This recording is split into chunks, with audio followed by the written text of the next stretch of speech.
And for more to talk about tariffs, I'm joined by Enrique Dussel Peters. He's a professor at the Graduate School of Economics and director of the Center for Chinese-Mexican Studies at the National Autonomous University of Mexico. Welcome to our show. Hello, happy to be at CGTN again. Thank you. Well, if you can't explain the scope of the steel and aluminum tariffs we're expected to hear about from President Donald Trump, he did the same in his first term in office back in 2018. What is the difference this time?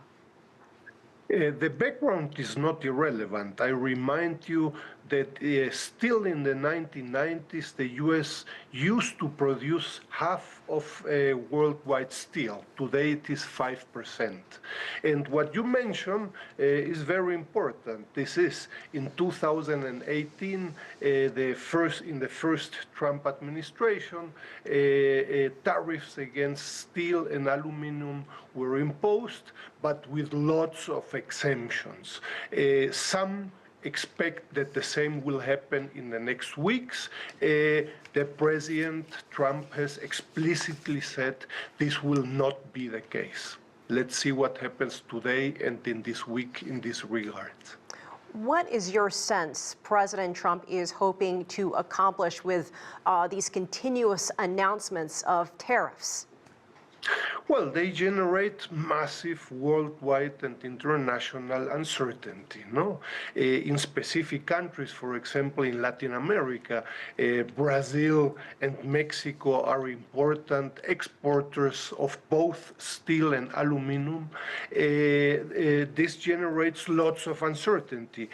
Just today, we had the news that the firm ArcelorMittal was going to invest $700 million in the steel industry in Brazil. You can imagine this will be put on hold until we have news regarding tariffs. Something similar is happening in countries such as Mexico, which is an important exporter mainly of steel, but also of aluminum, and we have around 700,000 jobs that depend on both sectors in Mexico, and this generates, well, again, uncertainty in the domestic market, but also for those export-oriented firms. Do you think there is any room for a delay or any room for negotiation? As we saw last week, we know that President Trump talking to Mexico and Canada. What kind of conversations do you think the American president is having or willing to have with his counterparts in these countries? My impression is that there is very little room for negotiation regarding steel and aluminum. President Trump has been very clear that he wants to impose this new tariff to all countries without exception.